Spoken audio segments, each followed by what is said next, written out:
Olá, boa tarde. Está começando o BMC Stock, o seu programa com as informações do mercado financeiro no meio do dia, na hora do almoço.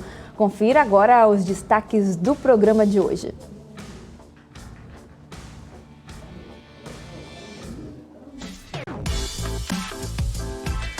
Vendas online no Natal têm avanço de 18%. Registro de IPOs em 2021 foi muito menor do que o esperado pelo mercado. Itália e Intel intensificam negociações sobre fábrica de chips. Tudo isso e muito mais a partir de agora no BMC Stock.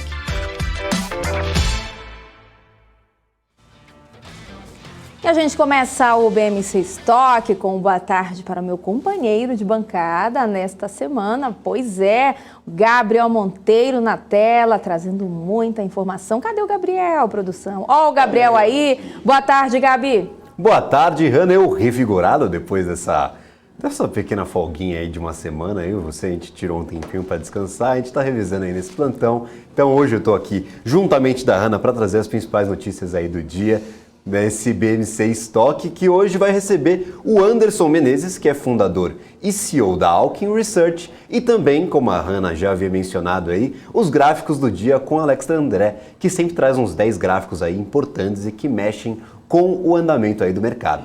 Pois é, Gabi, vamos começar então já trazendo os números do mercado financeiro. Aí a gente sempre brinca aqui na segunda parte aí do pregão. Já vamos dar uma olhada aqui para ver como é que tá o Ibovespa agora. Ele sobe 0,68%, está operando nos 105.601 pontos. Só para a gente recapitular, ele abriu aos 104.891 pontos, chegou aí a atingir 105.617 pontos, está pertinho aqui e a gente vai monitorando então para trazer as informações para você que está nos acompanhando. Já aqui no nosso mapa de calor do nosso Profit Pro da Nelogica, ainda assim tem aqui as empresas do setor de varejo. Muitas empresas, na verdade, estão aqui figurando entre as maiores altas de hoje. Mas aqui, olha essa fileira aqui, porque tem Magazine Luiza, sendo a empresa aí com maior ganho hoje, subindo 6,77%. Depois tem Via, subindo 5,11%. Amer3, subindo 5,08%, e Lojas Americanas, que está agora com alta de 4,82%. Na sequência, a gente vê aqui Qualicorp, que está aí subindo 3,21%, Redditor está com alta de 3,14%, Prio 3, PetroRio, alta também de 3,60%. E tem também as empresas do setor de construção, como a gente já vem falando aí durante boa parte do dia, assim, até o momento. A gente sabe que o mercado gira bastante. A gente vê aqui, então, que até esse momento as empresas do setor de construção aparecem forte aqui. Tem aqui MRV subindo 2,99%. Tem também Cyrela subindo 1,71%. E a gente vai monitorando aqui porque tem bancos também, tem shoppings, ó, JHSF está subindo 1,11%. Tem também muitas empresas aqui do setor de siderurgia e mineração. Bancos elétricas também aparecem por aqui entre as maiores altas. Já entre as maiores quedas do dia tem Localweb caindo 2,37%. E depois tem Marfrig com 2,24% de recuo. Açaí agora tem perdas de 1,77%. GetNet, 1,31% de queda também. E as aéreas seguem por aqui.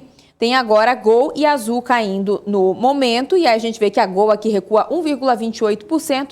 A Gol também está aparecendo por aqui. Depois tem Pão de Açúcar caindo 1,03%, BRF 1,11% de queda também. EcoRodovias recua agora 1,09%. E tem também Iguatemi, Equatorial, TIM, VEG, CPFE3 e tem várias empresas aqui. Tem Embraer também, ainda das empresas do setor aéreo, também está aqui caindo. Mas a gente tem também notícias, né, os dados do mercado lá fora, né, Gabi? Perfeito, Hanna. Vamos dar esse panorama internacional aí dessa segunda-feira, última segunda-feira do ano, na verdade. Dow Jones aí operando com uma alta de 0,48%, S&P 500 também nos Estados Unidos com uma alta de 0,86%. e a Nasdaq com uma alta um pouquinho maior de 1,05%.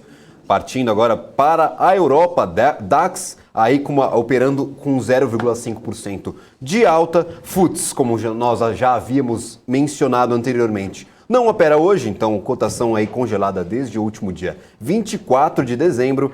CAC na França com 0,73% de alta e o índice Eurostoxx operando aí com 0,49% de alta. Partindo agora para o petróleo, o barril de petróleo Brent cotado aí a $77,91, uma alta de 2,78% nesta segunda-feira. Partindo para o câmbio, o dólar aí em comparação ao real tem uma queda de 0,38% aí nessa segunda-feira. Então vamos ao nosso giro aí, já que a gente está aproveitando aí, atualizando esses números do mercado internacional. O mundo hoje fala muito sobre o registro de mais de 100 mil infecções em um único dia na França. As hospitalizações por Covid-19 no país dobraram, já que a variante Ômicron contamina mais rápido e complica os reforços aí do governo francês para evitar um novo bloqueio. Vamos para os Estados Unidos agora com a nossa correspondente internacional, Giovana Locatelli. Boa tarde, Giovana. Boa tarde, Gabriel e Hanna, e a todos que nos acompanham. Realmente, essa movimentação toda afeta os negócios, né, o mundo econômico. Isso porque alguns países estudam novas restrições e devem divulgar essa semana essas novas regras. Alguns países apertaram as restrições, fechando serviços não essenciais, o que deve provocar uma desaceleração da recuperação econômica. Na França, aumento das infecções e pressão nas UTIs durante as férias de final de ano. Mais de 1.000 pessoas da França morreram na semana passada em decorrência do vírus, elevando aí o número total de mortes no país para mais de 122 mil. O governo do presidente Emmanuel Macron, inclusive, está realizando reuniões de emergência hoje para discutir os próximos passos no combate ao vírus. Especialistas e educadores pediram adiamento do retorno às aulas depois do feriado e também sugeriram um novo toque de recolher e a gente ainda aguarda essa decisão. Bom, Gabriel, na Bélgica o governo impôs novas medidas desde ontem com o fechamento de espaços culturais como cinemas e salas de concerto. Na Holanda o governo foi mais longe que a maioria dos países europeus e fechou todas as lojas, restaurantes e bares, os negócios não essenciais e estendeu as férias escolares em um novo bloqueio parcial até meados de janeiro. Na Grã-Bretanha, o governo pode impor novas restrições também nesta semana. Escócia, País de Gales e Irlanda do Norte impuseram ontem novas restrições à socialização, principalmente limitando o tamanho das reuniões e movimentos que a indústria de restaurantes, pubs e casas noturnas descreveram aí como economicamente devastadores.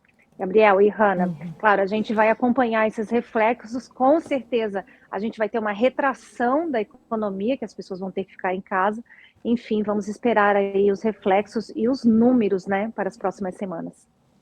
Pois é. E, Giovana, a Intel e a Itália estão intensificando as negociações sobre os investimentos para construir uma fábrica de semicondutores avançados. O negócio deve chegar em 9 bilhões de dólares. Essa fábrica vai ajudar na crise mundial de semicondutores rapidamente, Giovana? Você tem informações sobre isso para a gente?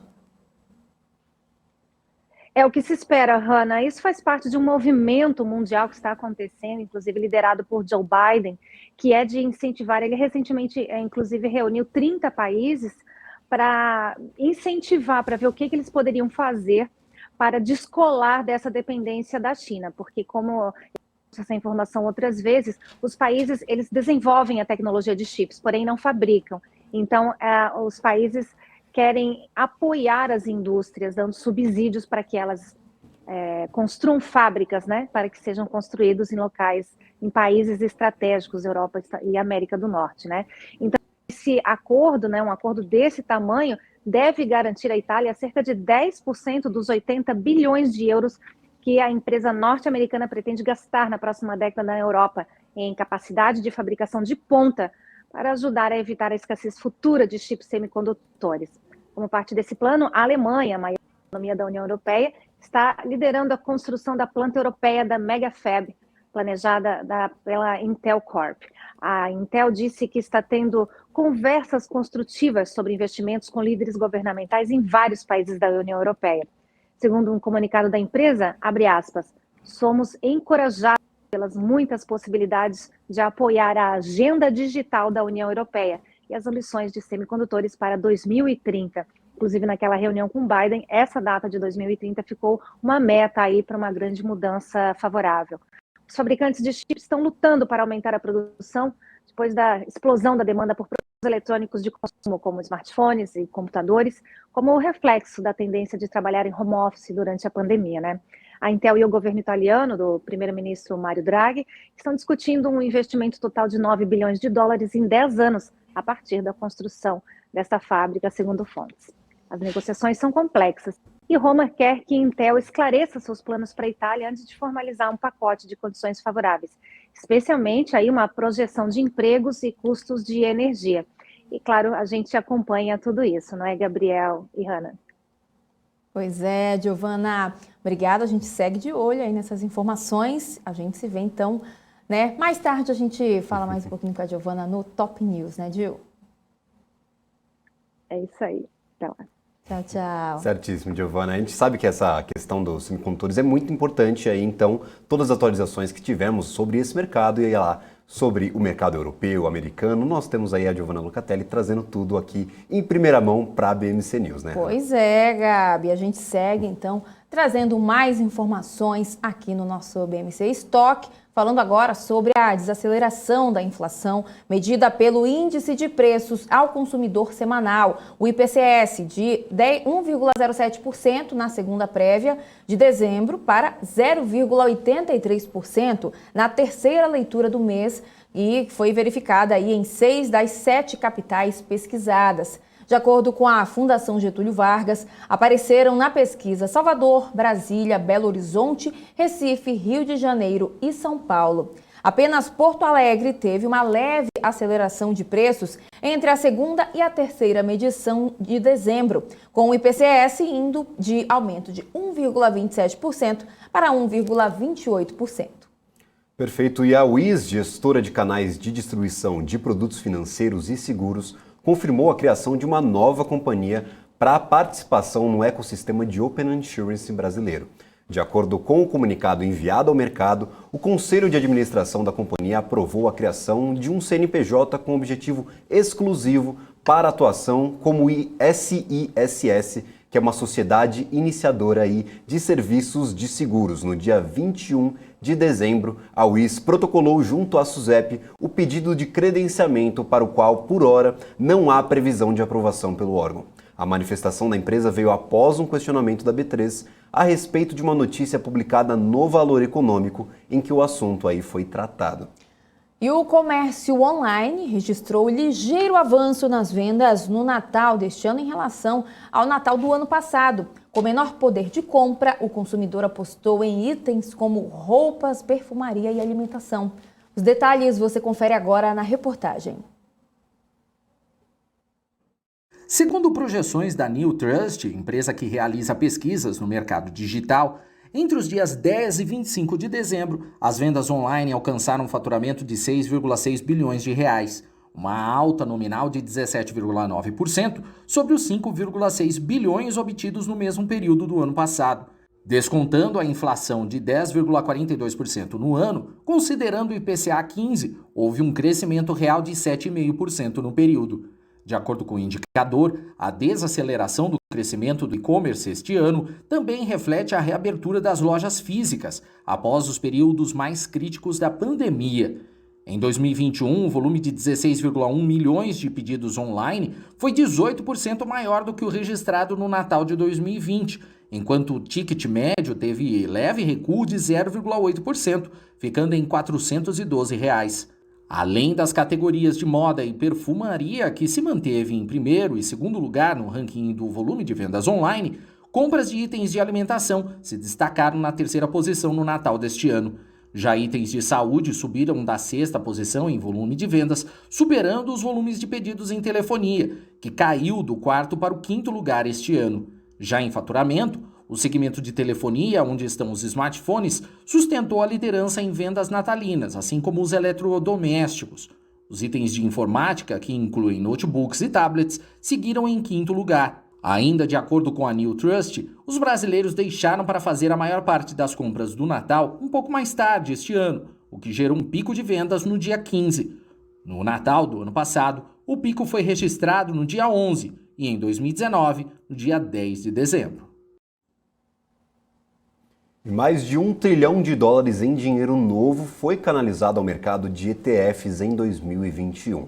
O destaque foi para o forte fluxo alocado nas últimas semanas do ano nos ETFs de ações, mesmo diante dos receios aí criados pela variante Ômicron do coronavírus pesando na confiança dos investidores. O fluxo mundial de dinheiro entrando em ETF somou em termos líquidos $1,14 trilhão no ano até o fim de novembro, em comparação com o recorde aí de 762,8 bilhões em todo o ano de 2020. O dinheiro novo levou os ativos mundiais sob administração a 9,92 trilhões no fim de novembro, o que pela primeira vez o total deverá superar aí a marca de $10 trilhões em dezembro. E o Banco ABC Brasil vai distribuir cerca de 55 milhões de reais em juros sobre o capital próprio. O valor da ação referencial se refere aí ao quarto trimestre deste ano. A posição acionária a ser considerada para o pagamento vai ser a dos acionistas inscritos no dia 30 de dezembro deste ano e o pagamento deve ocorrer no dia 13 de janeiro, já nesse próximo dia de janeiro aí de 2022. E a IVE anunciou o pagamento de 15 milhões de reais em dividendos referentes ao resultado do terceiro trimestre da companhia. Vão ter direito aos dividendos dividendos declarados às pessoas inscritas como acionistas na data base de 20 de dezembro de 2021. As negociações as ações vão ser negociadas como ex-dividendos a partir do dia 21 de dezembro e o pagamento será realizado em 29 de dezembro ainda deste ano. Bom, são agora 12h e 57 minutos. Vamos aproveitar para passar rapidinho aqui pelo nosso chat, porque o nosso convidado já está nos aguardando, mas a gente não pode deixar de dar um boa tarde, né, Gabi, para quem está nos acompanhando, para quem está almoçando, lanchando, trabalhando, assim como a gente está também, né, ou fazendo qualquer coisa importante. Ou aproveitando essa semaninha aí entre o Natal e o Ano Vai Novo. que o pessoal está na praia acompanhando a gente, Vai pois que, né? é. Ligou o celular ali conectado, escutando a BMC tá News, aí, tomando uma pessoal. água de coco. Exatamente, tomando uma água de coco, assistindo a BMC News. É assim que a gente gosta. Deixa eu só passar aqui rapidinho para falar, porque tem o Andradas, que já tá, o pessoal tá num debate forte aqui, podem ficar à vontade aí, pessoal. Tem o Carlos Schmidt também, o Ariel Sampaio, já falando boa tarde, meus consagrados. Muito boa tarde para você também, Ariel. O Anderson Paz também já tá por aqui. O Rui das Neves até falou aqui, cheguei tarde, não tem problema não, Rui, o importante é participar. Pedro Silva, o Helder também já deixando mensagem por aqui, o Neto Paz, o Ezequiel Santos já participando por aqui, o Helder... Eu falei do Helder, mas o Helder está até falando aqui, Hanna já cantou Jingle Bells de Natal, já cantei bastante, pois é. Quem mais está por aqui? O Denis Santos, o Ney Pérez, o pessoal tá acompanhando o Instagram aqui, o pessoal viu a foto lá da Dona Florinda no Instagram, tá certo. O Adilson Lima Gonçalves, a Hanna está com uma cara boa, deve ter comido bastante. Queria voltar no tempo, porque realmente comi como se não houvesse amanhã.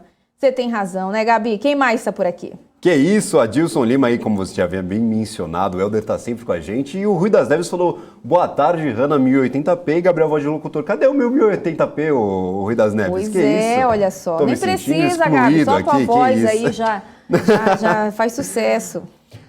Aqui o David, esses nomes aqui tem umas três pronúncias. Guilherme, uma boa tarde para você. O Helder sempre com a gente também. Alessandro Martins, obrigado aí. Uma boa tarde para você também. E, gente, vão deixando as suas perguntas aqui para o Anderson aqui no nosso chat, que ele já está chegando aqui para bater um papo com a gente. Fiquem à vontade. O pessoal aqui discutindo bastante no chat. Peço que fiquem à vontade para discutir, claro, aqui é uma terra aqui para a gente discutir ideias, falar um pouco sobre o mercado, mas sempre com muito respeito aí, respeitando uns aos outros, compartilhando dessa euforia natalina, não é verdade? Vamos todos aí com calma e sempre respeitosos, tratando uns aos outros, tá bom, gente? Eufórico aqui, mas tá bom, vamos falar então do que interessa, né, Gabi? Vamos falar de mercado, né? Como o Gabi já falou, já mandem as suas perguntas para o Anderson, a gente vai fazendo pergunta aqui, vão surgindo novas perguntas e aí, né, a gente vai passando para ele aqui conforme ele, né, puder responder, ele vai responder e a gente vai repassando aqui. Então vamos lá que ele já está conectado, a nossa produção querida e amada já falou que ele está por aqui. O Anderson Menezes, fundador e CEO da Alkin Research, que já está aqui com a gente no BMC Stock. Muito boa tarde para você, Anderson.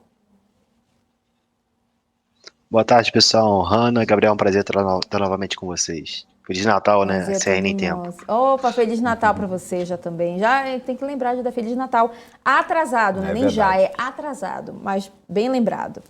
Bom, Anderson, já vamos começar a nossa conversa, né? Falando que, né, nessa última semana do ano, vamos falar quais são os setores e ativos que podem se destacar, se é que dá para prever aí alguma coisa, quais são os setores que podem se destacar no ano que vem e quais são os principais desafios que 2022 tem aí na porta? Com certeza. Respondendo a segunda pergunta já, Hanna, acho que não tem nenhuma dúvida que o desafio é maior. Não sei nem se eu posso dizer por tá? Mas acho que são duas coisas, inflação e eleição, tá?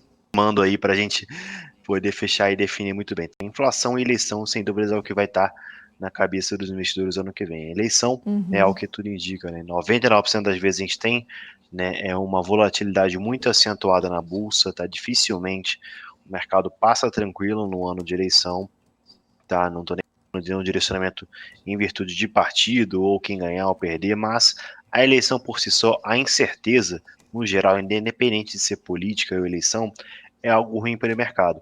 Então, no momento que o mercado está ali no ano que vem, né, sem saber quem vai governar o país pelos próximos 4 anos, você tem uma incerteza. E essa incerteza de volatilidade para a bolsa. Então, esse que é o fator ruim, né, que é o fator de detrimento. O segundo ponto que eu trago também como destaque para o ano que vem, né, que eu acho que o investidor tem que ficar atento, é sem dúvidas a inflação. A gente está vendo um ciclo de inflação muito elevado ainda esse ano, né, a gente está vendo o Banco Central atuando para poder segurar através do aumento na taxa de juros, mas a grande pergunta que ainda está no ar é até quando a Selic vai ter que aumentar para poder segurar a taxa de juros, tá? Então, os próximos meses agora que a gente já começou esse aumento do ciclo de aumento da taxa de juros, vão ser essenciais para a gente poder identificar se poxa, a Selic é 12%, será que é suficiente, né, para levar a inflação para a meta? Será que a Selic é 11% já é suficiente ou não? Será que a Selic vai ter que ir até mais, até 14%, né, para que a inflação fique na meta? Então, eu acho que esse que é um grande ponto, que é um grande destaque aqui, né, que vai ficar ainda no radar e vai trazer um estresse para a bolsa que vem. E setores e ações, né, que podem se dar bem nesse cenário, por isso que eu delineei bem o cenário para vocês agora. Então, o que se dá bem, né, na bolsa num cenário de incerteza, né, de preocupação? São as ações de setores mais defensivos, tá? São as ações de setores de utility, né, talvez uma Sanepar, uma empresa ali, mais ligada a saneamento, são empresas aí, né, de energia, de transmissão, distribuição, geração de energia, né, ainda mais agora que a gente já passou praticamente essa página da crise hídrica. Então, essas ações de beta mais baixo, né, historicamente mais defensivas, né, de muito estresse da bolsa, né, tendem a ser um porto seguro dos investidores. Não estou cravando aqui que elas vão, né, ser as top performance lá no ano que vem, né, quando a gente olhar o ranking, né, de quem se deu melhor em 2022, mas se a gente tiver, né, como está sendo projetado, um cenário de muita incerteza, essas ações de setores mais defensivos, e eu aproveito para incluir também o setor financeiro, talvez, né, tendem sim a ser um porto seguro na hora, né, do vamos ver. Essas ações tech ali, né, com beta muito elevado, né, ligadas a commodities, tendem a sofrer um pouco mais, né, conforme a gente for ter novas notícias aí sobre eleição, né, crescimento mundial e tudo mais. Então, acho que ainda é um ponto de destaque também, né, além poderia puxar uma lista de problemas que ainda tem para o mundo resolver aqui no ano que vem, mas que a gente ainda vai ter, talvez, o primeiro semestre aí digerindo uma pandemia, né, que tende, com certeza, como vocês falaram um pouco, em afetar o crescimento global. Então, são muitos desafios, tá, para o ano que vem, que eu acho que o investidor vai precisar, sim, buscar ações mais defensivas na sua carteira. Perfeito, Anderson. Primeiramente, uma boa tarde, um prazer estar falando contigo aqui agora na frente das câmeras. A gente sempre bate um papo ali na produção do programa, mas assim, eu queria trazer um tema aqui à tona que quando o ano termina, é normal a vontade aí de fazer aquele balanço de final de ano. E no fechamento de 2021, aí muita gente vai ver a carteira de renda variável aí terminando o ano no vermelho. Pode até pensar aí em desistir da bolsa e com as taxas de juros aí em patamares tão interessantes e ir para uma renda fixa, por exemplo. O que você recomenda aí para o investidor que começou na renda variável recentemente nessa leva aí de novos entrantes, noviços aí na bolsa de valores que a gente tem de uns 2 anos para cá? Sim, não, é muito bom, Gabriel, você tocar nesse ponto, porque a gente vê, né, muita gente entrando na bolsa quando a bolsa está subindo, mas de euforia, né, como você falou ali, até recentemente foi muito do que impulsionou alta na bolsa. E aí, né, muita gente às vezes despreparada, desacostumada, ou que não leva a sério o nome da renda variável como variável, né, que pode ir para cima ou para baixo, né, a gente acaba tendo essas coisas aí que infelizmente pode afastar, né. Eu não tenho nenhuma estatística aqui, mas acho que talvez, né, a gente possa buscar algo nesse sentido, mas muita gente, né, o próprio Ibovespa esse ano está se encaminhando aí nos últimos 4 pregões para terminar o ano, né, próximo dos 10% de queda. É logicamente algo muito desagradável. Uma pessoa que investiu 100 mil, né, no começo do ano seguindo Ibovespa, vai ter aí 90 mil na sua carteira, né, ainda pesando uma inflação que é de 10%, ou seja, vai ter um poder de compra muito menor ali, né? Então, a performance negativa, né, somada à inflação ali do período, ainda acaba logicamente sendo indigesta, né, para muita gente. E aí, eu só queria, né, reforçar a mensagem principal que eu acho que responde a toda essa preocupação, né, e não soluciona logicamente um revés na bolsa, mas eu acho que o foco da renda variável deve sim ser o longo prazo, tá? Parece clichê falar isso, mas coloca, né, no horizonte mais longo, né, se você está muito focado ali talvez nesse ano, né, amplia um pouco mais o gráfico, né, amplia um pouco mais o horizonte, né, vê o quanto a gente já passou, né, por turbulências desse tipo, né, vê o quanto que no longo prazo as coisas tendem a ser melhores, tá? Então, não vai ser 1, 2, 3 anos na bolsa que vão definir de fato a sua performance nas ações. Então, foque muito no longo prazo. Se você está na bolsa, né, tem que ser uma jogada de longo prazo. É lógico que tem gente com estratégia diferente, né, que busca até um retorno diário ali, mas é uma outra praia, né? Você tem que ser muito específico e dedicado àquela coisa. Mas se você está na bolsa, né, como investimento, né, para segurar ações, não se surpreenda, não fique triste, né, ou pense em desistir, como você falou, né, como quando talvez a sua carteira de ações vai caindo, até porque o Ibovespa, né, que é o benchmark ali, também está com uma queda bem expressiva. Então, acho que era esse ponto. E também acho que uma forma de você se proteger, né, e tentar talvez superar o Ibovespa é sim, buscando boas ações, né, que tem, né, performa melhor que o índice. Então, essa seleção de ativos também é muito importante, né? Você ver o que você coloca na sua carteira, ter muito cuidado, pensar no que você vai comprar. Acho que a gente está aproveitando o período de Natal que a gente estava, né, sem dúvidas, tem muita gente que pensou mais, né, ficou mais tempo gastou mais tempo ali pensando em como gastar R$ 50 no presente de Natal do que passou, né, ali ao longo do ano, pensando em como investir suas ações. Então, pensar, né, onde você aloca o seu dinheiro, no seu patrimônio suado também é muito importante, né? Então, acho que isso que é a mensagem-chave que o investidor pode levar, talvez, de aprendizado, igual a gente sabe que o final do ano também é um período que a gente tira muito aprendizado, então acho que é importante, né, ver e falar, poxa, essas 10 ações aqui, por que eu coloquei elas na minha carteira, por que elas deram errado, né, para ano que vem também você ter uma criticidade maior também na hora de escolher os ativos, de apertar aquele botão de compra para lá no final de 22, começo de 23, você olhar para trás e ficar bem mais orgulhoso. Uhum. E tem até uma pergunta aqui do nosso chat já, tem várias perguntas chegando, mas tem o Adilson Gonçalves perguntando o seguinte, em relação a uma retrospectiva de 2021. Na sua opinião, quais são os pontos positivos e negativos da nossa bolsa? Positivo, a gente tem que olhar para alguns casos específicos, né, algumas ações certamente que se deram muito bem. Acho que para a Bolsa não foi um ano nada positivo, tá? Acho que foi um ano bem ruim para a Bolsa, né? Até me surpreende a Bolsa, ainda tá sempre falando isso, a Bolsa surpreende, né? Tá acima dos 100 mil pontos, né? Ela surpreendeu, foi resistente acima dos 100 mil pontos, dada, né, a infinidade de problemas que a gente teve esse ano. Poxa, a gente teve crise hídrica, né, PEC dos precatórios, poxa, a taxa de juros subindo muito acima do previsto lá no começo do ano, inflação, assim, pessoal, foi uma cesta de coisas ruins para a Bolsa, que acho que até que a Bolsa, né, um 10% de queda, acho que é até condizente, não quero nem falar que é justo, porque logicamente nem sempre espera que é positivo, mas acho que é condizente dada a quantidade de desafios que a gente teve nesse ano. Tá? E acho que até também é sempre bom colocar em perspectiva que o Brasil não está sozinho. Tá? Por mais que a Bolsa Americana, né, ter uma performance na casa dos 25% nesse ano, que é algo muito fora da curva, né, muito fora da média, a gente tem que ver, né, que os desafios, né, que o Brasil enfrentou não foram específicos ou próprios do Brasil. Tirando o PEC dos precatórios e crise hídrica, né, o mundo inteiro está sofrendo agora, já vai começar a ter os desafios da alta taxa de juros, o mundo inteiro sofrendo com a inflação, o mundo inteiro sofrendo com a pandemia, né, com restrições de oferta, supply chain, né, então acho que é bom, né, olhar também como o Brasil lidou melhor que muitos países, talvez como a Turquia aí também, que está fazendo talvez uma besteira, se eu posso dizer assim, também com a sua política monetária, né? Então, acho que o Brasil, né, olhando o copo meio cheio, ele não navegou nessa sozinho, até que talvez tenha conseguido administrar bem, não da melhor forma, sem dúvidas, eu não estou querendo pontuar isso aqui, ou colocar que não teve erros, né, seja na política monetária ou na administração da pandemia, mas eu queria dizer, né, até que o saldo para a Bolsa, especificamente falando de Bolsa, né, que tende a ser até positivo, dado o cenário de desafios que a gente teve. Tá? Então, acho que esse que era o ponto aqui que a gente poderia ter para a Bolsa e de aprendizado. Né, a gente sempre tende a levar aqui, né, que o cenário muda. Né? Acho que até pegando de exemplo aí, né, a própria Magazine, acho que é um exemplo de aprendizado assim para livro de finanças de faculdade e pós-graduação, pessoal. Quanto que um case pode mudar da água para o vinho, né? A Magazine, eu estava olhando aqui ano passado, né, subiu 109%. Aí esse ano já caindo 70%, talvez. Né? Então, assim, nem sempre a escolha sobe eternamente, né?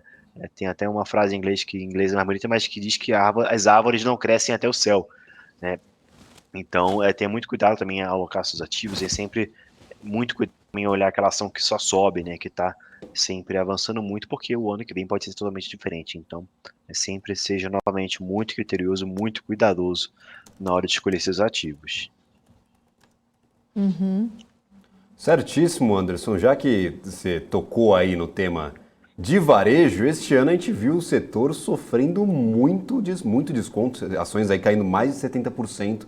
Então, eu gostaria de saber como você avalia essa questão aí da precificação desses ativos e se esses ativos em patamares tão baixos, tão descontados, podem ser boas alternativas de investimento aí para o próximo ano, já que teremos aí um ano eleitoral e é sempre muito importante, como você havia mencionado na sua fala, escolher bem os ativos, estudar e dedicar um tempo ali para escolher essas ações. Sim, com certeza. Assim, não tem dúvidas que quem acertar, né, o fundo do poço, seja para Via, para Magalu, Americanas, né, vai ganhar muito dinheiro na retomada. O desafio é que quem acertar, com certeza, tem um fator sorte aí muito grande, né, sem a gente considerar o mérito, mas eu acho que o desafio é você pegar essa ação no fundo do poço para você poder ter sim o seu retorno. Né? Porque comprou Magazine A8, né, que já pegou ela bem depreciada, né, por estar olhando a ação, bateu os R$6, bateu os 5 já, né, vai ter que esperar um pouco mais para a ação recuperar nos 8, para ele ser pelo menos no 0-0. Então, eu acho que pode sim dar muito retorno, como você falou, Gabriel, mas eu acho que tem que ter muita cautela ali para não entrar de mão cheia, né, porque são ações ainda que estão, né, com uma queda bem consistente. Então, eu acho que o retorno verdadeiro nessas ações vão estar lá, né, quando a gente olhar do fundo do poço para uma possível retomada. Então, eu acho que esse é o desafio.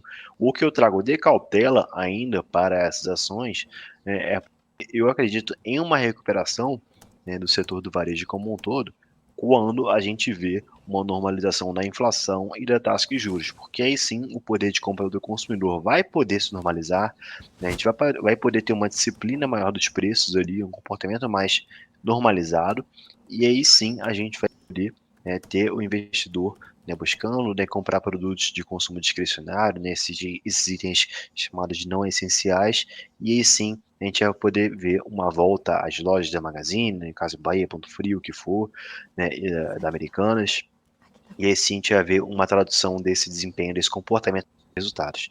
Só que para isso, como eu falei, a gente precisa, né, ver essa inflação mais comportada, a gente precisa ver a taxa de juros no nível, né, que seja ok, já pronto para reduzir, né, para aí sim a gente ver os investidores grandes, institucionais de volta com os olhares para esse setor. Logicamente, né, agora é um período ainda que as ações estão bem voláteis, né, convido aí quem quiser pegar, olhar, fazer análise da Magazine, né, o quanto que, né, poxa, subiu num dia 6%, que é num dia 5, 4, subiu no outro dia 3, né, então ainda é um cenário que demanda cautela, tá? Mas, como eu falei no começo, né, essas ações, né, quem conseguir pegar ali nela bem depreciadas, né, tende a ter uma performance positiva na hora, né, que essa chave virar, tá? Acho que esse é o grande ponto, mas ainda é algo que demanda cautela, a gente segue acompanhando, né, na hora que a gente acompanha tanto a Magazine, né, quanto a Via, e a gente segue acompanhando aqui, né, para identificar por nossos conta que esse vai ser esse melhor momento, mas eu acho que ainda demanda cautela, tá? Acho que não chegou essa hora.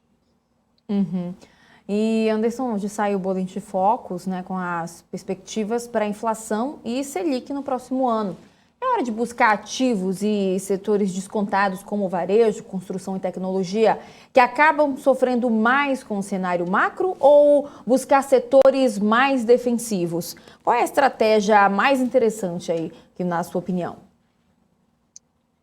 Eu acho que para o curto prazo, para o ano que vem, como eu falei na primeira pergunta, tratando-se de um cenário que a gente ainda vai ter eleição, tá? Eu acho que o setor defensivo, né, tende a, a proteger o portfólio de uma maneira mais adequada, tá? E lógico que a gente pode ter um cenário totalmente diferente na eleição, a gente pode ter, por exemplo, um candidato que venha prometer um auxílio aí mensal para todos, sei lá, de R$ 800, R$ 1.000, né? Poxa, isso ia ser ótimo para o varejo, né? Porque você imagina a população aí, né, classe C, talvez com um cheque de todo mês na mão, né? A gente viu no começo da pandemia o quanto que isso impulsionou, né, a ações no varejo. Então, esse tipo de coisa, por outro lado, poderia até ser um catalisador, né, para esse tipo de ação, mas não tem como se prever, né? Não tem como cravar, né?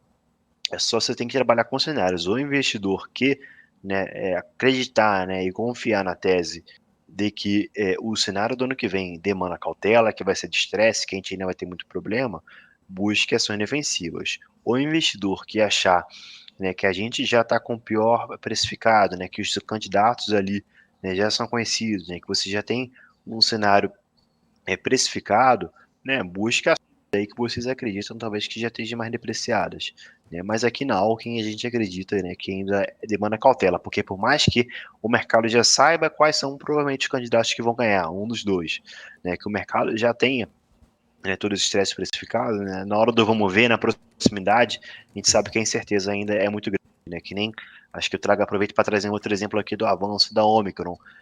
A gente vê o mundo inteiro, né, explodiram de casos, França, como vocês falaram, Estados Unidos, Nova York, assim, foi uma explosão de casos, a fila de Nova York, né, para testagem de Covid está, assim, bizarramente grande. Então, poxa, a gente que na Alckmin vê muito isso como chegando no Brasil nessa magnitude de qualquer momento, né, não se sabe se nos próximos 2 meses, mês que vem talvez, mas é algo que, ao que tudo indica, é iminente isso chegar no Brasil, essa nova onda. Logicamente eu não estou trazendo nenhum alarme aqui em relação à preocupação. Lógico que é necessário toda a disciplina com a pandemia, e logicamente pelo copo meio cheio a gente tem, né, um vírus menos letal com essa nova variante, mas ainda assim, né, o que eu trago isso como exemplo é quando a gente vê, né, possivelmente, né, uma explosão de casos aqui no Brasil, será que a bolsa também vai ser mais afetada, né? Será que isso está precificado? Então, mesma coisa com a eleição, né? Já se sabe, né? Já se sabe que é provável, né, que vai ter esse estresse, mas será que quando acontecer, né, o baque também não vai ser maior novamente? Então, esse é o convite que eu faço. E novamente, em resumo, né, o que o investidor tem que fazer é escolher um cenário. Não tem projeção certa, não tem cenário certo quando você está olhando para frente. É lógico que olhando para trás é muito mais fácil você olhar e acertar, né? Mas olhando para frente, o investidor tem que consumir todo tipo de informação que ele jogar melhor ali para poder chegar no cenário. Falar, poxa, para alocar meu dinheiro, ano que vem, eu acredito que vai ser um cenário muito de estresse, muito volátil, então vou buscar ações mais defensivas, ou seja, não, eu acho que já está mal precificado, acho que o mercado já está muito estressado, ano que vem acho que vai poder ter uma recuperação, então eu vou buscar essas ações com beta maior, seja de varejo que apanham muito, seja de commodity, né? Então acho que tem que ser escolhido um caminho nesse quesito, Hanna. Perfeito. Perfeito, Anderson. Você havia mencionado, quando falamos aí de pontos positivos e negativos, que pontos positivos a gente tem que caçar ali alguns ativos na Bolsa de Valores, e uma dessas empresas aí que se destacou em 2021 foi a Embraer, isso aí apesar do desempenho das aéreas que sofreram bastante com o coronavírus e ainda sofrem com a variante Ômicron. Como você avalia o desempenho dessa empresa nesse período e seu modelo de negócios, e quais as perspectivas aí para o próximo ano, para 2022? Sim, com certeza. Em Embraer, né, a gente teve a felicidade de acompanhar aqui na Alken. Embraer, eu estava até buscando no ano passado no ranking, foi uma empresa que ficou em top 3 negativo, né, a empresa que caiu 55% no final do ano passado, em 2020 como um todo, então estava ali, né, na escória da bolsa no ano passado, né, ninguém queria chegar perto de Embraer, né, e aí a gente identificou esse potencial, né, que é muito responsável pela explosão, né, da ação nesse ano, né, que eu já dou um spoiler aqui, poxa, que está com uma alta, enquanto o Ibovespa está caindo 9%, a Embraer está subindo, né, 174% no ano, tá? Assim, é uma alta muito expressiva, né? Então, é quem não queria estar com essa ação na carteira, então, é como você falou, né, tem que escolher os ativos. E aí, o que fez a Embraer, né, disparar aí quase 200% na bolsa em um ano, né? Primeiro, né, logicamente a recuperação na demanda da aviação global, né, a aviação comercial ali, que é muito importante para a Embraer, né, a aviação regional também puxando bastante, né, que é o modelo de aeronaves ali da Embraer. Um outro fator são as aeronaves da Embraer, que são mais eficientes em combustível, né, então as empresas aí globalmente, né, buscando, né, um ponto ESG mais forte, né, buscando uma economia de combustível, né, no cenário de redução de custos, né, buscaram esse tipo de aeronave da Embraer que foi mais positiva.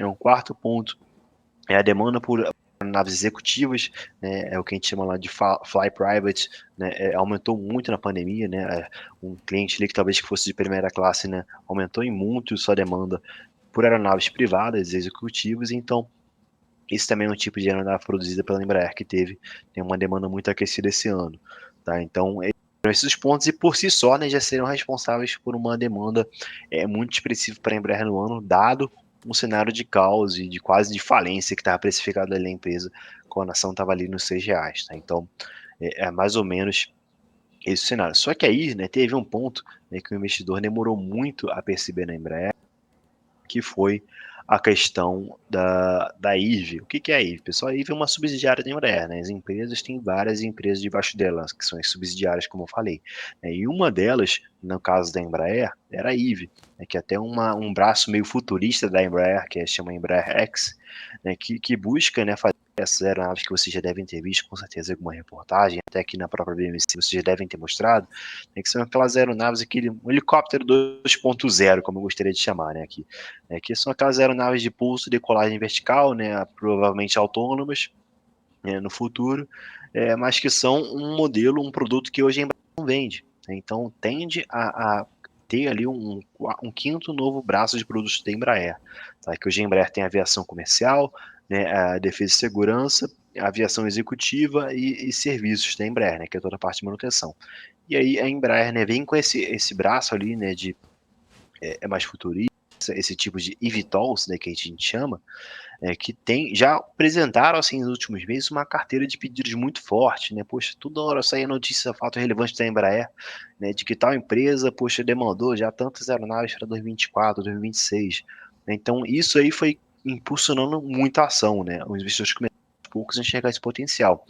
E aí, em resumo, o que aconteceu, né? A Embraer, basicamente, né, através de um SPAC ali, né, que é quase que uma fusão, né, listagem lá em Nova York dessa subsidiária, né, viu um valor a ser destravado muito grande para a companhia.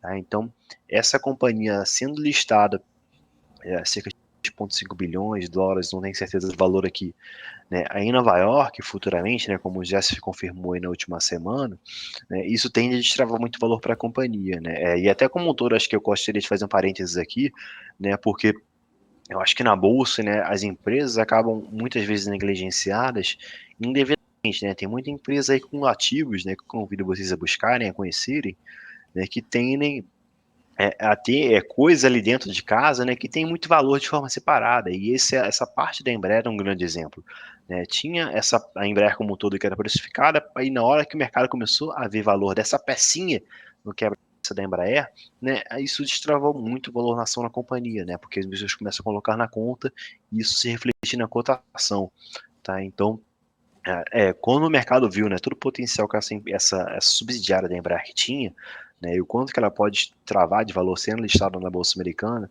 né, a gente viu tudo isso somado ao que eu falei antes, né, a gente viu a ação, né, desempenhar aí 175% de alta, mais ou menos, né, esse em 2021, que tem mais ainda 3 pregões além de hoje para acabar. Uhum. Certíssimo. Anderson, você havia mencionado aí essa questão, uma notícia até recente aí da possível listagem da IVE na Bolsa dos Estados Unidos. Eu gostaria de saber mais ou menos se isso já era esperado pelo mercado, quem acompanha a empresa já esperava uma listagem dessa companhia, e como isso ainda pode gerar valor para a Embraer aí nesses próximos anos, que essa listagem está prevista aí para o segundo trimestre, se eu não me engano, de 2022. Então, até lá, pode gerar mais valor para a companhia, sendo listada essa subsidiária na Bolsa de Valores norte-americana, há possibilidade de gerar ainda mais valor para a companhia? Sim, a gente não vou divulgar aqui, né, o valor que a gente tem lá na Alckmin Embraer, mas a companhia ainda está abaixo do valor que a gente vê para o potencial dessa IVE e da empresa como um todo. Então, isso aí eu já dou de spoiler para a nossa audiência, mas eu acho que o que vai depender também, né, é o momento do mercado americano, né? Se a Bolsa Americana estiver muito aquecida ainda no momento dessa listagem, a gente pode ter um impulso muito interessante, né? A gente viu o exemplo do Nubank, que ficou perigando ali, né? A gente sabe, poxa, a Bolsa Americana está quase virando a chave para um momento de pessimismo, então acho que essa listagem vai depender muito também do quanto tiver aquecido o mercado americano, porque se tiver aquecido, né, aí tem tudo para subir bastante, porque é algo mais, né, futurista, tem toda a pegada ali, né, tech, que tende, né, a despertar muito interesse dos investidores e explodir bastante. E aí a ação, dependendo do quanto avançar, né, após o IPO, né, toda essa precificação maior tende a ser, né, refletida no preço das ações da Embraer, que também tem sua negociação na Bolsa de Nova York. O que você perguntou antes, né, se, né, isso já estava projetado, né, a listagem em si não estava tão... Lógico que era uma possibilidade, mas não estava tão precificada assim. Tá? O que se tem, né, é muito bem precificado ali, que teve a sua expectativa superada, né, eu acho que até nos casos mais otimistas, era o potencial, né, da IVE, né, porque a carteira de pedidos que foi chegando foi algo assim, eu não me recordo aqui realmente o número de cabeça, mas assim, foi algo muito acima do esperado. Uma carteira de pedidos assim, muito expressiva para um produto que nunca nem foi vendido. Né? Se olhar essa subsidiária da Embraer, não teve um faturamento ali ainda, não teve uma entrega no produto, né? Isso é algo lá para 2024, 26, então algo para daqui a 2, 3 anos. Então, acho que a demanda já aquecida nessa magnitude, né? Falando-se em 2, 3 anos antes do lançamento da primeira entrega, né, chama muita atenção do que a gente pode ter talvez daqui a 4, 5 anos, né? Pode ser algo até maior do que a Embraer é hoje. Né? Não se sabe. Lógico que tem uma concorrência muito grande, né? Mas a Embraer, né, sendo uma líder na engenharia aqui no Brasil, né, sendo uma referência mundial em engenharia, né, no segmento, e tem tudo para ser um dos players de liderança no setor. E aí sim, né, tendo essa consolidação, a empresa ainda tem muito e muito mais, né, para crescer e subir no preço da sua ação. Uhum. E a Bolsa, né, brasileira encerrou o ano com 45 IPOs e 26 follow-ons, movimentando um total de 6 bilhões de reais, ficando atrás apenas do recorde de 2010, quando foram movimentados 149 bilhões de reais. Como é que você avalia esse movimento da Bolsa e a precificação de muitos ativos que agora estão com cotações abaixo dos valores dos IPOs? A IPO, na sua opinião, é uma furada? Eu costumo dizer que sim, tá, Hanna? Normalmente, eu sendo muito sincero, transparente, na maioria das vezes sim. Mas eu vou tentar convencer a nossa audiência por quê? Porque quando que uma empresa busca fazer o IPO? Então, eu tenho uma empresa, eu vou fazer um IPO, tentar fazer o IPO no momento que for mais favorável do mercado, quando o mercado estiver mais aquecido, quando as ações, o índice e as bolsas estiverem próximas das suas máximas históricas. Esse é o melhor você fazer um IPO? Por quê? Porque você vai precificar a sua empresa com os múltiplos mais elevados, né? Então, para a empresa isso é ótimo, né? Poxa, o Nubank certamente fez muito bem, tem muitas empresas aí que tiraram, né, abriram seu capital num momento muito expressivo. Isso para a empresa é ótimo, não tenho dúvidas. Só que para o investidor, o melhor momento de se investir na bolsa não é quando a bolsa está na máxima histórica, né? Não é quando você está precificando uma empresa, né, a múltiplos muito elevados. Então, é contraditório, né, você dizer ali que o IPO normalmente é o melhor momento. Lógico que tem IPOs aí, né? Google, poxa, Facebook, grandes empresas aí, né? Quem no IPO pouquíssimo tá milionário ou o que for, mas em sua maioria, né, um IPO não é talvez o melhor momento. E ainda adiciono aqui um comentário, um complemento, de que quando você tem um IPO da empresa, você não tem um histórico tão grande, né, de informações, né, de anos ali de desempenho financeiro. Logicamente, no prospecto você tem um histórico recente, né, mas você não tem aquele histórico de 10, 15, 20 anos como a gente tem para muitas empresas da Bolsa. Não estou falando que o investidor talvez só tenha que esperar, né, a ação e performar por 10, 15 anos para investir, mas eu digo que a empresa ainda está, não tem um background ali financeiro, né, que permita uma avaliação mais densa, né, mais profunda. Então, normalmente a gente indica e recomenda, né, salvo raras exceções, né, de ter, né, essa cautela, esperar um pouco mais com o comportamento da ação, né, muitas vezes, como você falou, muitos IPOs esse ano, né, permitiram, né, ser adquiridos ali posteriormente a preços muito menores, então, né, isso prova que às vezes é melhor sim esperar, tá? E aí, eu até aproveito para fazer um outro complemento aqui sobre esse assunto, que se num cenário de mercado assim, máxima histórica, né, isso permite e demanda, né, uma abertura de capital, né, mais aquecida, por sua vez, né, quando a gente está com a bolsa meio morna, assim, meio em queda, né, o que tende a ser mais aquecido é o mercado de M&As, né, de fusões e aquisições, porque as empresas estão, né, buscando sobreviver, né, buscando, né, se consolidar, então muitas vezes a gente tem essas fusões e aquisições acontecendo. Então é também importante, né, pontuar o que está acontecendo mais em cada momento da bolsa, porque eu acho que isso também é bem interessante. Uhum.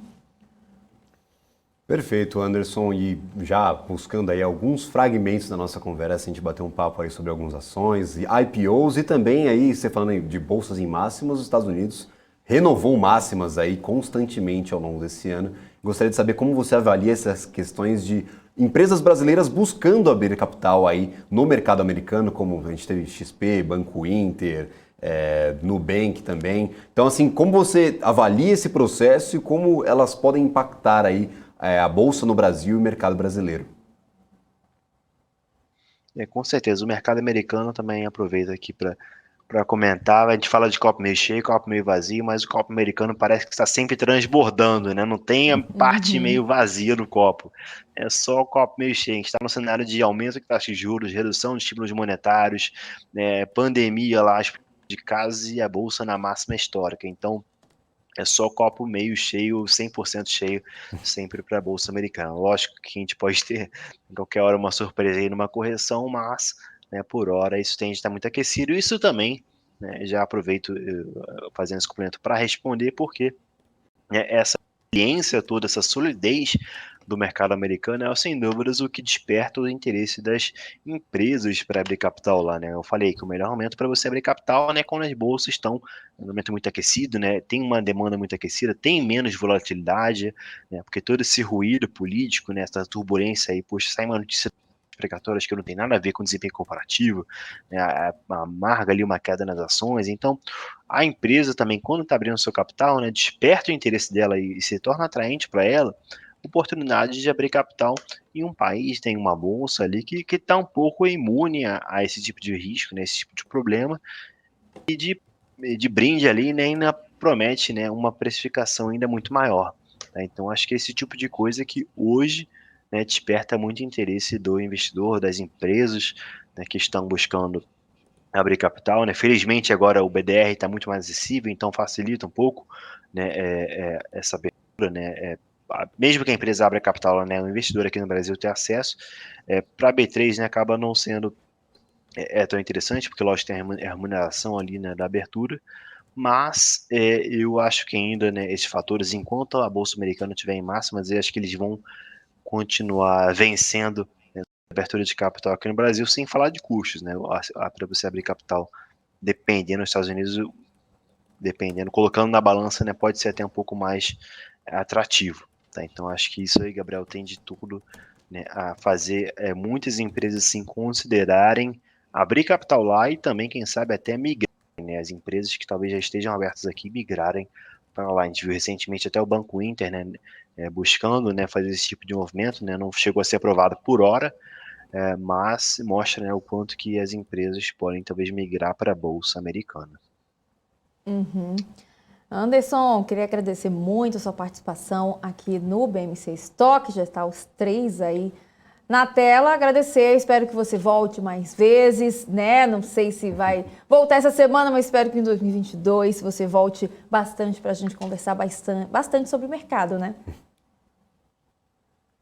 Sim, com certeza, pessoal. Hanna, Gabriel, muito você, toda a equipe que está sempre presente aí da BMC, né, todas as participações esse ano, espero que sejam muitas ainda no ano que vem, com certeza é uma honra estar sempre aqui com vocês, né, trazer notícia, conhecimento, conteúdo para a nossa audiência, né, aproveito então para desejar a todos aí um excelente 2022 e agradecer muito por 2021.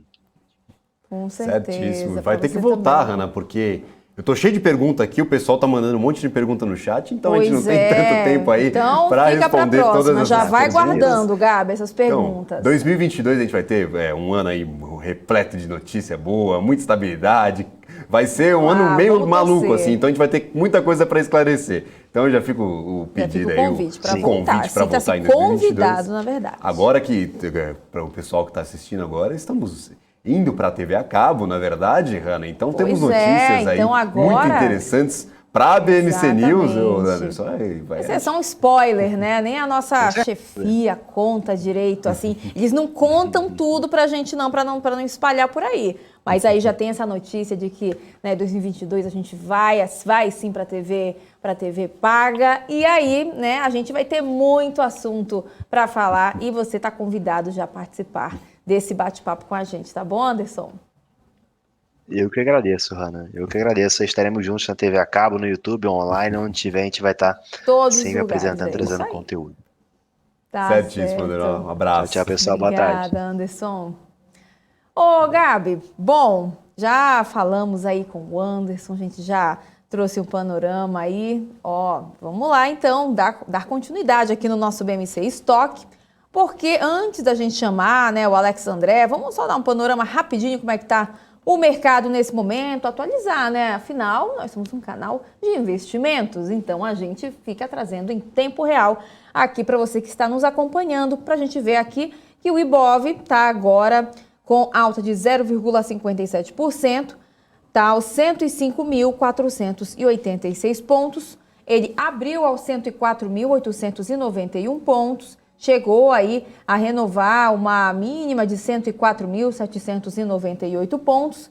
E aí a gente vai dar uma olhada aqui, porque acaba refletindo no nosso mapa do calor, aqui no nosso Profit Pro da Nelógica, que a gente vê aqui que as empresas, a maior parte dos setores estão com ganhos e destacando aqui para o setor de varejo. Magazine Luiza agora está subindo 6,94%. Na sequência, tem Via com 5,56% de alta.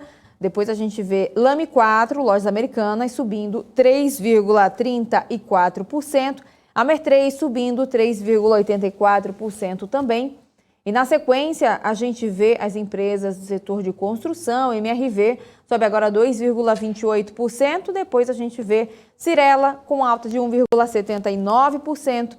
Depois, Qualicorp está agora com alta de 2,77%, Cielo, 3,30% de alta, Bradespar, 2,17% de ganhos, BR Malls, 1,81% de ganhos também.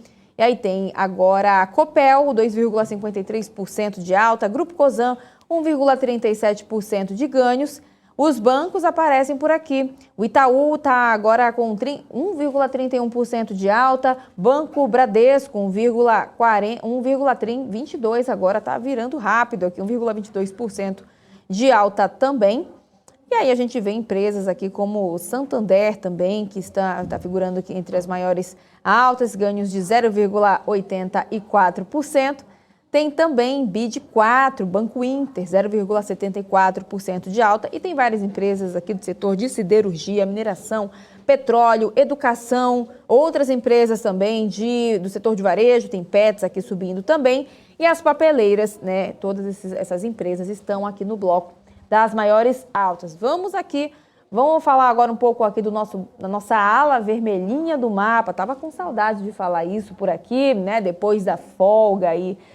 Vamos lá, porque tem Banco Pan recuando 2,86%, Açaí está agora também com recuo de 2,84%, Localweb 2,82% de queda e Marfrig 1,94% de queda também.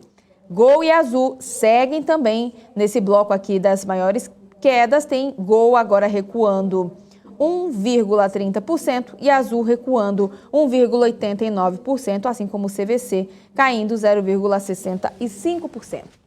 Vamos lá então, porque é hora do quê? É hora de chamar os gráficos do Alex André. O Daniel Morales já está aqui pelo estúdio, estou olhando ele daqui, ele está atazanando por aqui, né? Ele não está no estoque, mas ele já está por aqui, não é mesmo? Vamos lá então, porque é a hora dos gráficos. Alex André sempre trazendo um panorama bem legal sobre os principais assuntos que estão movimentando o mercado. Fala, Alex! É isso aí, Daniel Morales e Hanna Beltrão, aqui no BMC Stock de hoje. A gente vai falar dos 10 principais gráficos, né, do dia, comentando aqui principalmente, né, o movimento que está acontecendo nos Estados Unidos, ao longo do mundo inteiro, né, passar uma leitura macroeconômica, tá? Primeiro gráfico de hoje, né, que a gente vai falar um pouco mais, né, em relação ao PIB real global, né? Então, a gente tem aqui desde 2001, né, foram mais de 8 recessões globais, né, desde 1900, né, ou seja, não só 2001, mas desde 1900, né, a gente tem ali desde em relação ali à Grande Depressão de 29, né, também, né, a gripe espanhola, a Segunda Guerra Mundial, né, em relação a gente vê aqui a crise global de 2008, também a crise da pandemia de 2020. Então a gente tem diversas crises aqui, né, foram mais de 8 recessões, né, essa linha aqui mais cinza a gente consegue observar o tamanho, né, da gravidade das recessões, mas a gente consegue observar também, né, nessa linha branca, né, que é o zero, né, ou seja, né, o zero em relação a crescimento de PIB real, e a gente consegue observar que ao longo da história, né, a gente chegou até a tocar em patamares negativos, né, inclusive na Segunda Guerra Mundial chegou a cair 12% do PIB real global, né, também agora na pandemia do coronavírus, né, nós chegamos ali a bater em torno de menos 4%, recuperamos, né, tivemos a famosa recuperação em V, tanto na crise de 2008 também tivemos essa recuperação, mas agora o que a gente consegue observar no curto prazo, né, uma aceleração do PIB global, né, ou seja, e qual que é a relação, né, desse motivo, né, da queda do PIB real global? É principalmente em relação à inflação, claro, né, o desafio da cadeia de suprimentos que a gente sempre vem comentando aqui no BMC Stock, e também, né, as principais discussões que vêm sendo discutidas pelo mercado em relação da diminuição dos estímulos, né, que também está aliada, né, em relação ao tapering, né, que é a diminuição dos estímulos, mas não só nos Estados Unidos, mas também no mundo todo, inclusive a Europa também é o principal discurso por lá, né? Inclusive o mercado vem olhando, né, os índices de atividade, né, inclusive PMI e outros indicadores, que inclusive se vierem acima do esperado, ou seja, a economia estiver andando muito forte por lá, tem um tom maior de preocupação, acende maior alerta, né, para os países, né, retomarem essa grande preocupação de subir juros e também, né, de retirar estímulos por lá, que é essa principal discussão nos Estados Unidos, mas também, né, no mundo todo, tá? Então vem essa discussão no mercado e isso, consequentemente, né, diminui, né, essa liquidez global e traz ali também como um catalisador, né, da queda dos índices de atividade, né, econômica no mundo inteiro, tá? Bom, agora a gente vai falar um pouquinho, né, sobre o dólar, né, em relação, né, esse gráfico mostra a correlação com o S&P, né, dos principais indicadores, né, do mundo inteiro, e o dólar foi o mais, né, negativo, né, que foi correlacionado com o S&P 500. Por quê? Tem uma cesta de moeda que é chamada de DXY, né, ou seja, as principais cestas de moedas, né, do mundo em comparação ao dólar. A gente consegue observar, né, a menor correlação com o S&P 500, né, ou seja, à medida que o S&P 500 sobe, nessa cesta de moedas DXY ela não acompanha, né, ou seja, ela tem um movimento ao contrário, ou seja, tem uma descorrelação, né, com o S&P 500, tá? Então, se a gente olhar, por exemplo, com uma visão de hedge, né, pode até fazer sentido, ou seja, aumenta a aversão a risco, né, o DXY sobe, né, e à medida que diminui o apetite, né, aumenta o apetite a risco, né, diminui a aversão a risco, o S&P 500 sobe e as cestas principais moedas, né, em comparação ao dólar, também cai, né, ou seja, o DXY, também cai, tá? Mas se a gente olhar aqui, né, quais são os principais indicadores, principais índices que tem ali uma correlação muito forte, né, com o S&P 500. Né? O primeiro é o Stock 600, ou seja, é o indicador das 600 maiores empresas da Europa. Então, né, as 500 maiores empresas dos Estados Unidos com as 600 maiores empresas da Europa, 17 países-chave, né, tem essa relação, ou seja, uma correlação muito grande. Está falando de uma correlação acima de 0,8, lembrando uma correlação de 1 é uma relação igual ao S&P 500, ou seja, o S&P 500 sobe 1%, consequentemente, né, a bolsa também tem, a bolsa, né, ou seja, o Stock 600 também tem que subir 1%, que não é o caso, né, a gente tem uma correlação de 0,8, mas se no caso fosse 1%, seria, né, uma correlação de 1, né, ou seja, seria um retorno igual, tanto para cima quanto para baixo, claro, teoricamente, né, olhando uma média aqui, né, nos últimos anos, tá? Mas, bom, a gente tem aqui também os títulos, né, de high yield, né, tanto na Europa como nos Estados Unidos, também apresentando ali uma relação próxima de 0,8, né, de correlação. A gente também tem o Nikkei no Japão, né, que segue próximo ali de 0,7% de correlação. E também a gente tem o ouro, né, aqui, né, o ouro chegou a próximos ali de 0,2, 0,3 de correlação. Aí a gente tem aqui alguns bonds, né, inclusive a Treasury americana, a Treasury, né, de 30 anos, né, a gente tem a de 10 anos, de 30 anos, e também, principalmente, os títulos de 10 anos também na Alemanha. O que a gente consegue colaborar aqui, né, da Alemanha para cá? São principalmente títulos, né, ou seja, que tem uma descorrelação com o S&P 500, que não é novidade, né? Ou seja, se tem o S&P 500 tem uma aversão a risco maior, né? Qual que é o movimento do mercado? Irem para títulos de tesouro de 10 anos americano, principalmente que é o pai de todos os títulos, DXY, ou seja, os ativos, né, com maior segurança no mercado, e isso, claro, aumenta o risco, né, a relação, né, o risco do mercado, e isso, né, o mercado vai para o famoso safe haven, ou seja, o famoso ali, né, um lugar ali com menor risco, ou seja, uma alocação, né, fugindo do risco no mercado. Então são esses principais, né, papéis, os principais, né, títulos, né, ou seja, tanto do DXY quanto títulos, né, do Tesouro, né, que tem ali um menor risco. Então isso mostra também uma descorrelação com o S&P 500. Tá? Lembrando que a gente está falando aqui de uma mudança semanal comparado com 2010, né, nessa linha mais escura, e essa parte mais clara é comparado com 2020, ou seja, nos últimos 10 anos, uma janela de 10 anos, tá? Para ter uma amostragem mais positiva. Bom, e se a gente está falando que o mercado está muito otimista, né, nos últimos meses, né, que isso não é nenhuma novidade, nos Estados Unidos, claro, a gente mede aqui em relação, né, tem de acordo com o Goldman Sachs, né, eles têm um modelo, né, proprietário, né, que eles têm ali uma relação de posições de opções, né, que isso mostra ali um indicador se é bullish ou se é bearish, ou seja, se está otimista ou se está otimista.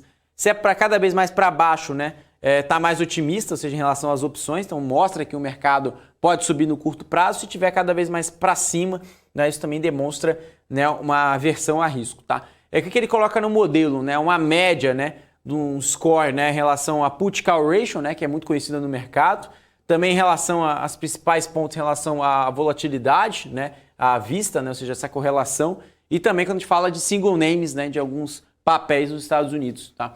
Então o que a gente colabora aqui, tá? Esse gráfico, ele, de acordo com um relatório do Goldman Sachs, né, eu tirei aqui, né, um trecho, né, do relatório, colocou o posicionamento das opções está se tornando mais otimista, sugerindo riscos para os retornos das ações de curto prazo, ou seja, para quem olha para curto prazo nos Estados Unidos, mesmo que muita gente vem comentando, está esticado, não para de subir, de acordo com esse gráfico, sim, pode subir nos próximos dias, tá? De acordo com esse modelo proprietário do Goldman Sachs, que indica, né, mais ganhos em relação a posições de opções, consequentemente reflexo também das ações por lá. Tá?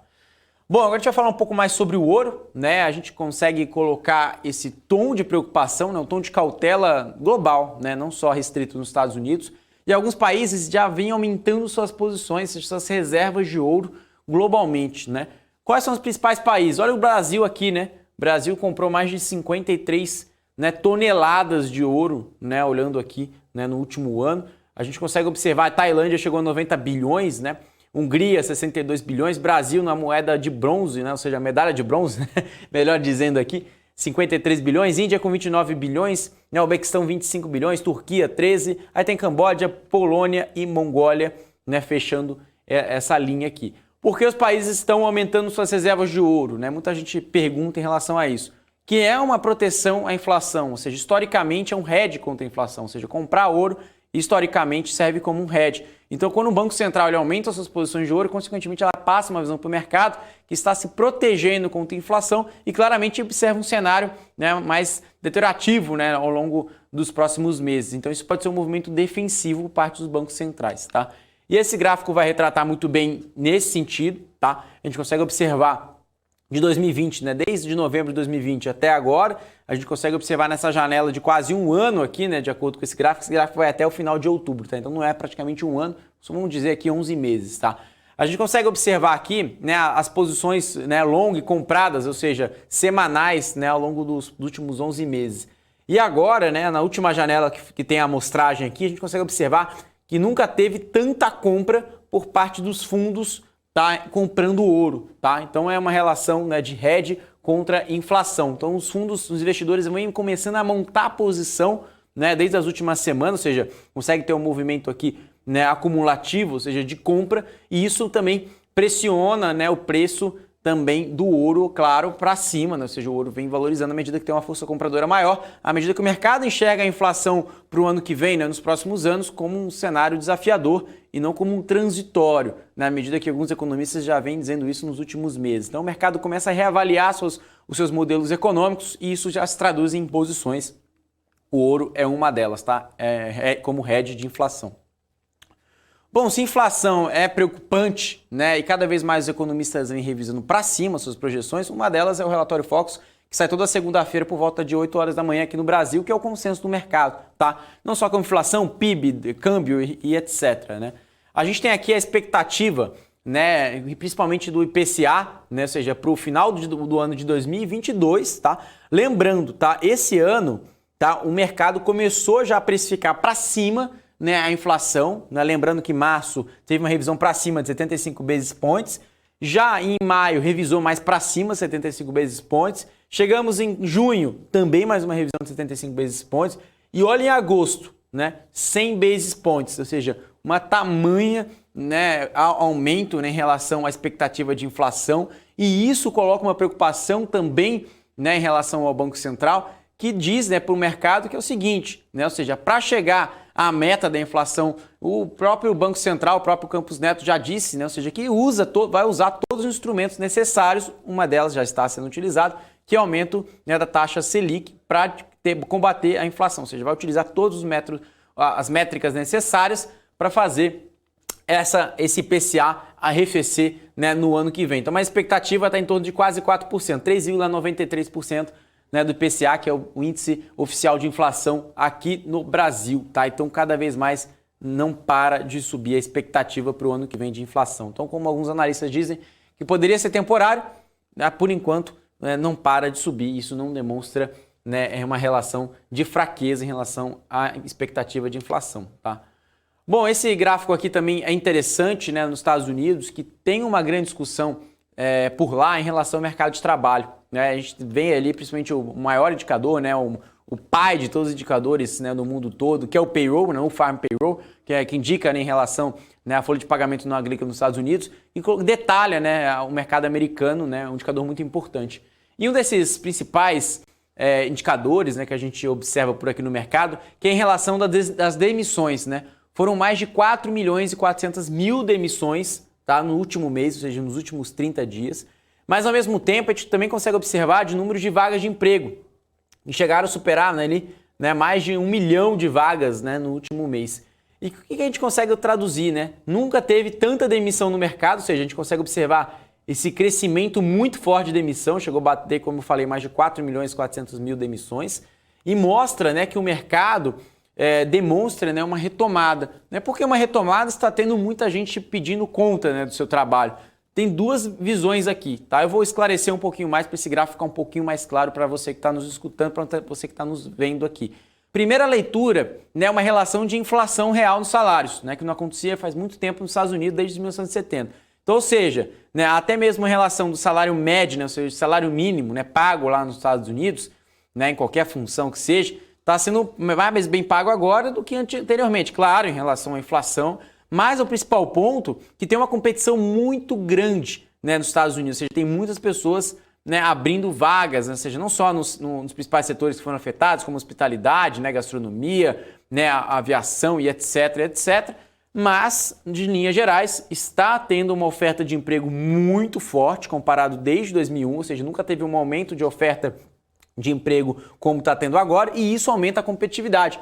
Ou seja, você está numa empresa, né, e uma outra empresa pede para você, né, ou seja, ter uma oferta de emprego para você mudar, né, ou seja, a sua empresa, ou seja, você mudar, né, a sua função, ou até mesmo continuar a mesma função numa outra empresa, ou seja, mudar, né, de emprego. E isso traz uma leitura muito grande, né, tem esse churn, né, tem essa mudança, né, esse change em relação aos últimos meses, e a gente consegue observar claramente essa leitura. Tá? Então a gente consegue observar, à medida que as pessoas também vão pedindo conta, né, do seu trabalho, vêm pedindo demissão, claramente também para uma oportunidade melhor e tem uma competitividade muito grande por salário, e isso reflete não só em relação com a inflação, como eu disse, mas também em relação à falta, né, de pessoas, né, na média, ou seja, o net chega negativo, ou seja, tem mais vagas do que pessoas na média geral, e uma das explicações também é o auxílio pago, ou seja, muitas pessoas receberam auxílio nos últimos meses e agora não querem voltar, né, a trabalhar. Agora começa, né, a aumentar essa atratividade, né, à medida que tem aí chegado, né, a relação ao inverno por lá.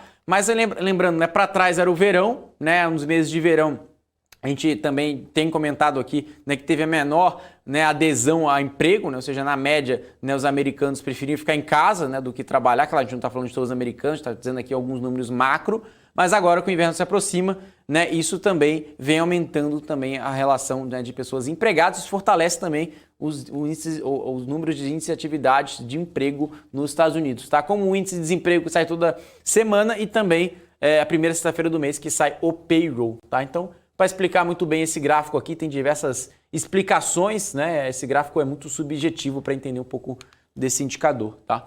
Bom, a gente estava falando de dos setores, de umas empresas que ficaram aí, né, que não foram tão beneficiadas assim, nem vou dizer que é beneficiado, não teve nem nada, né, de beneficiamentos nesse sentido, que é a questão do Covid, né, as empresas aéreas no sentido, empresas de restaurantes, empresas aéreas, empresas de hotéis, né, todos esses setores não foram beneficiados, muito pelo contrário, né, eles tiveram ali um desempenho muito, né, forte em relação à queda, não só preço de ação, mas também principalmente os principais números operacionais e financeiros. Bom, se a gente ir direto ao ponto aqui, né, esse gráfico aqui ele traduz em relação, né, aos preços, né, das principais empresas aéreas, airlines, né, europeias, que ainda não chegaram, né, num patamar positivo, ou seja, num patamar pré-pandemia, que no caso aqui no Brasil, né, se você olhar para as ações da Gol, para as ações da Azul, ainda não chegaram, né, ao nível do patamar pré-Covid. Quais são as explicações por aqui? Tá? Em relação ao aumento do preço do dólar, né, à medida que um dos maiores custos, né, de uma airline é em relação ao leasing das aeronaves, que é pago em dólar. Então, isso é um principal ponto.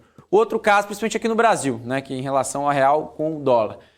Também é o preço dos combustíveis, mesmo tendo essa pressão dos países, né, em ofertar mais petróleo, para diminuir o preço da commodity, isso consequentemente diminuir o preço, né, da commodity, também diminuir a relação da inflação global. E isso também, mesmo com esse preço alto do Brent, que tem subido aí nos últimos 12 meses, impacta claramente na relação, né, do custo das aéreas, né, com o querosene, né, de aviação. Então esses são os principais custos. Então isso pressiona bastante na margem e também, claro, né, o aumento de casos de Covid na Europa, e isso com restrições na Áustria, também na Holanda, diversos países, diminui muito essa atratividade por viagens por lá, e isso atrasa cada vez mais a retomada das ações europeias, das empresas airlines, tá? Então esse é o ponto. Bom, agora a gente vai falar esses dois últimos gráficos aqui de hoje, né? São os gráficos, né, com mais curiosidade do mercado, a gente não fala muito disso, mas esse gráfico a gente fala principalmente, né, do óleo de soja, né, que chegou ali em níveis mínimos, né, desde 1997, né, 1999, ou seja, nos últimos 20 anos, vamos dizer assim, né, ou seja, nos 24 anos, né, melhor dizendo, ou seja, nunca teve, né, um indicador, né, ou seja, de exportação de óleo de soja tão baixo nos últimos 24 anos, tá? Esse indicador foi reportado em julho. Por que, né, esse gráfico, a gente colabora com essa visão aqui, né, que teve tão pouco, né, embarque, né, ou seja, nunca teve tão pouco, né, embarque de óleo de soja nos últimos 24 anos. A leitura que é interessante é o seguinte, tem uma pegada ESG aqui, tá, nesse gráfico, porque de acordo com o relatório, né, de acordo com a Bloomberg, eles colocam que o uso do óleo de soja, né, não utilizado, né, ou seja, para exportação, mas para o uso interno, colabora com a visão, né, do combustível, né, renovável, principalmente em relação à aviação também, que está sendo muito estudado por lá.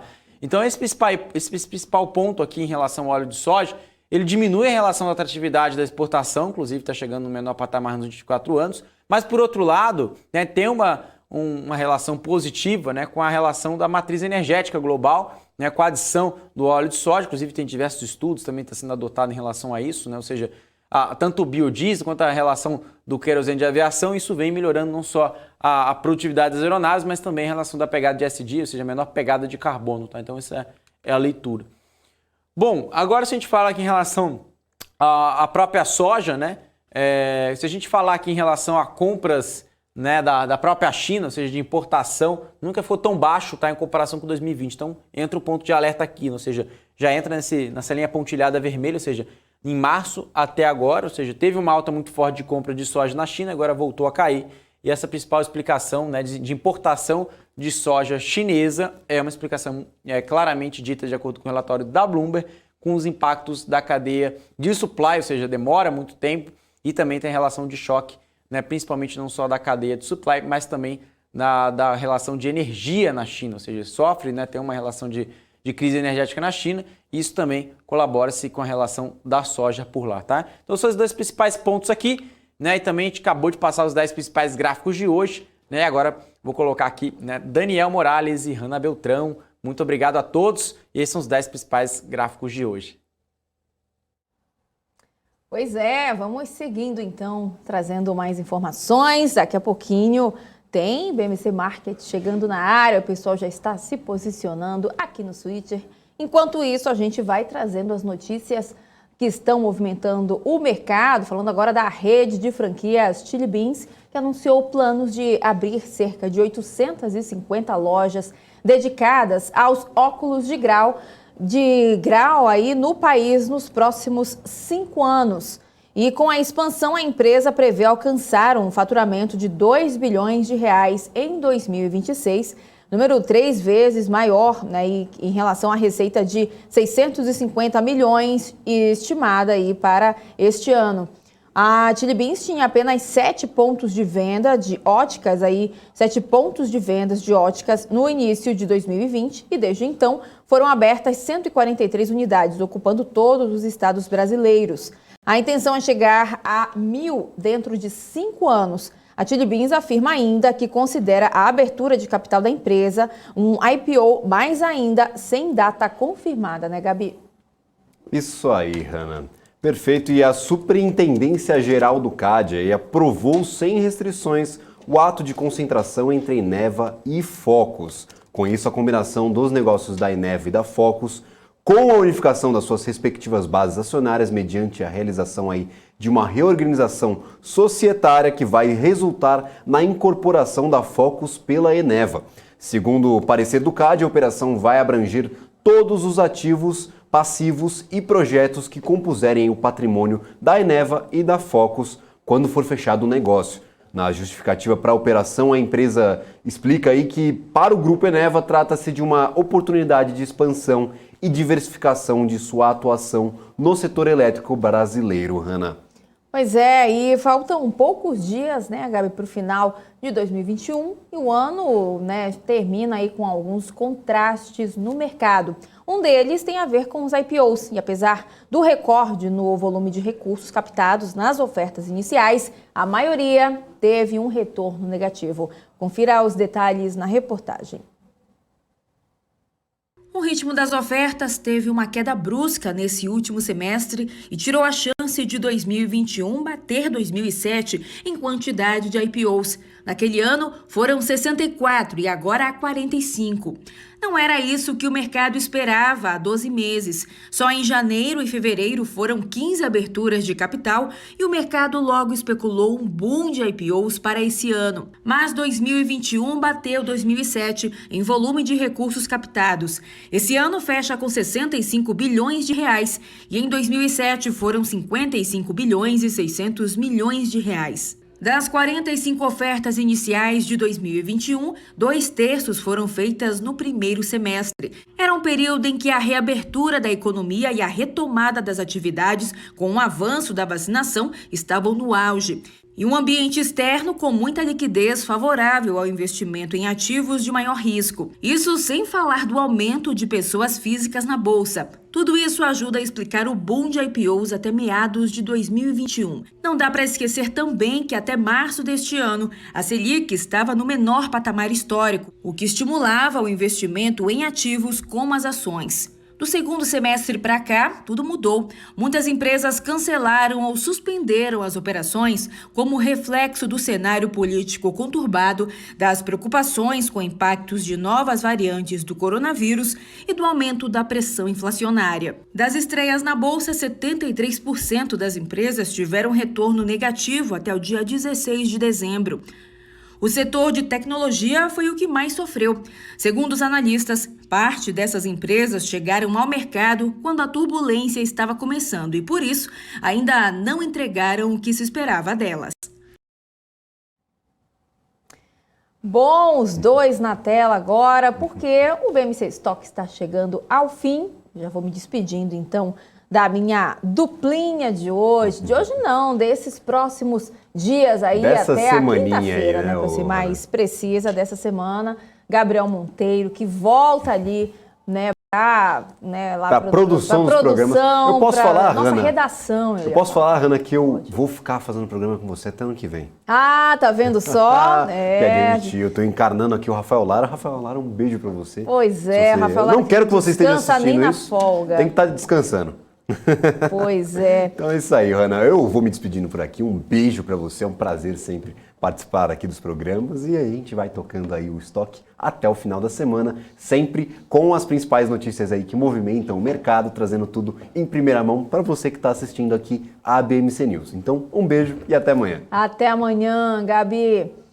Bom, e eu volto, né, logo mais às 4 da tarde, 4 e pouquinho da tarde, com a Débora Oliveira fazendo aí o fechamento do mercado.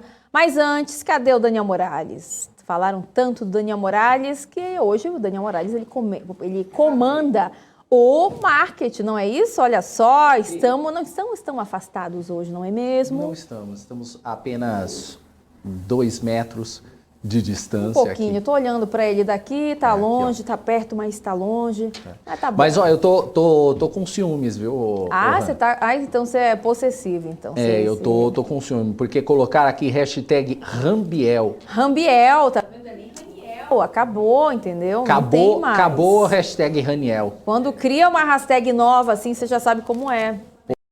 Fiquei chateado. Você ficou chateado, hashtag chateado, mas tudo bem, né? Fazer o quê? Ô, Hanna. Pois não. Deixa eu aproveitar que você tá aqui. Tem uma pergunta aqui do Venâncio Rocha. O Venâncio, ele perguntou 4 vezes se é verdade que a BMC terá um canal na TV paga. A primeira, sim. Segunda, sim. A terceira, sim. E a quarta, sim. Talvez.